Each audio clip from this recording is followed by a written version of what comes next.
आता आपल्या आवडत्या मालिकेचे संपूर्ण भाग मालिका प्रसारित झाल्यानंतर लगेचच पाहू शकता फक्त सन नेक्स्ट वर. भारतातील प्रेक्षकांसाठी मोफत सेवा.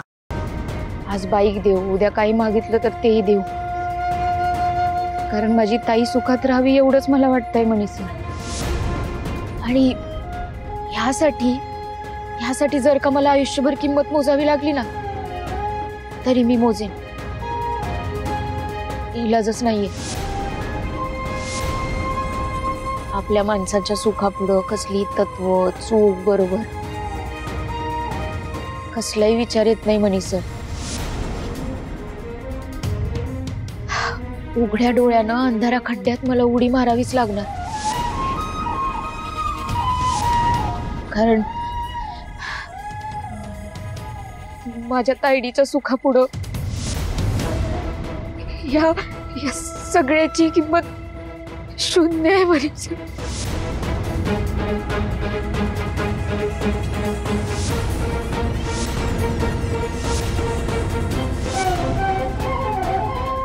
स्वानंदी,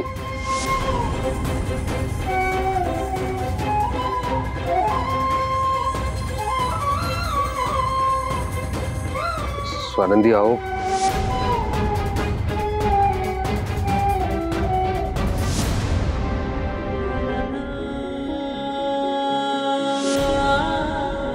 स्वानंदी, तुझ्या डोळ्यात पाणी नाही बघू शकत मी.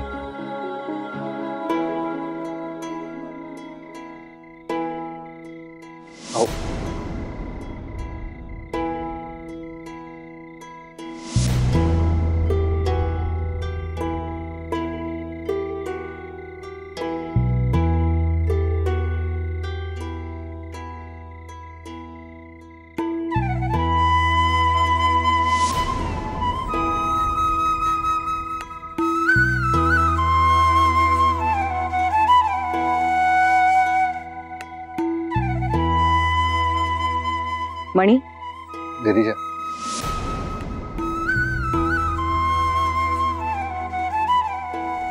तर पुढे काय करायचं ठरवलंय? काहीच कळत नाही.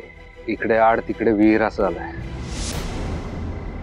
हे जे काही घडतंय ते मनाला पटतही नाहीये, आणि तेच मन स्वानंदीची अशी अवस्था बघून गोंधळलाय. आणि हे चूक आहे रे, गैरफायदा घेतल्यासारखं आहे, शोषण आहे. तेच ना. बरं, बाईक नाही दिली तर लग्न होणार नाही. लग्न नाही झालं तर त्या कार्तिकीचं आयुष्य विस्कटेल का? बरं, मी तिला अगदीच गाडी घेऊन देऊ शकतो, पण मी तसं केलेलं स्वानंदीला आवडणार नाही.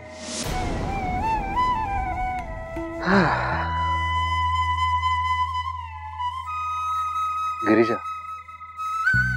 तू तुझ्या बहिणीचं लग्न लावलंस, त्यातही प्रॉब्लेम्स आले होते.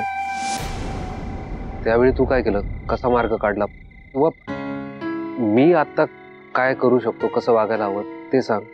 म्हणे मी स्वानंदीला अजून तितकी ओळखत नाही, त्यामुळे ती अमुक सिच्युएशन मध्ये कशी रिॲक्ट होईल याचा अंदाज मी नाही बांधू शकत. पण मी एवढं नक्की सांगेन की ती मुलगी स्वाभिमानी आहे. मी तिच्यासारखंच आयुष्य जगलंय म्हणे, तुला माहिती आहे.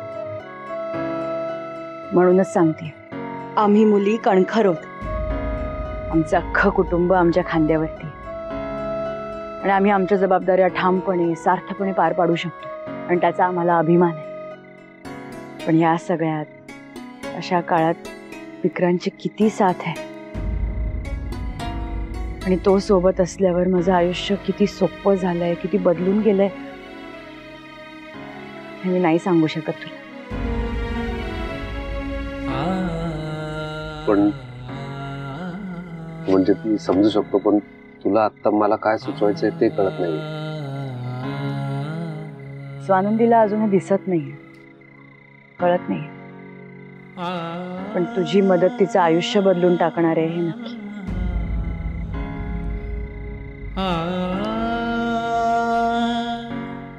म्हणे कित्येक वर्ष ओळखते रे मी तुला. का माहित का मला आता असं वाटतंय की तू स्वतःला थांबवतोयस, अडवतोयस, व्यक्त होत नाहीस. तेव्हाही असा होताच आणि आताही असाच. तुला माझ्या डोळ्यात विक्रांतबद्दलचं प्रेम दिसतं,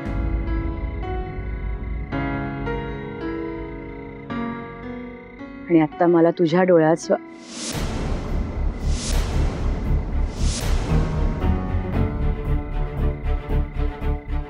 बघ बाबा, ती माझी परीक्षा होती, ही तुझी आहे. हा फक्त ह्या परीक्षेत ना इथून नाही, इथून विचार कर.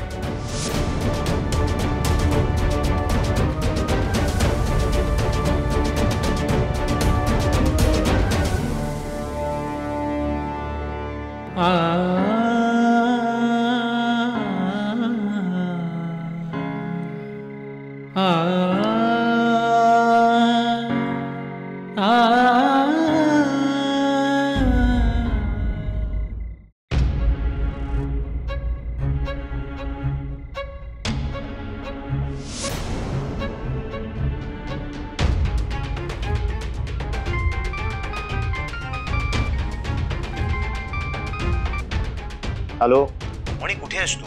सकाळपासून किती फोन केले मी तुला. बरं, तो अकाउंटवालाही तुला फोन करतोय काहीतरी क्वेरी आहे म्हणून. फोन का उचलत नाहीस? कुठे आहेस तू? हा सुजित, मी तुला न सांगता मुंबईतून बाहेर पडलो, पण आत्ता मला तुझी मदत हवी आहे, खूप अर्जंट आहे. बोल ना मग भाई, तुला मदत हवी आणि मी नाही करणार. बोल बोल, काय मदत हवी? बरं, आणि कुठे आहेस तू ते तर सांग. मी साखरगावला आलो, स्वानंदीच्या घरी. तिच्या बहिणीचं लग्न आहे म्हणून.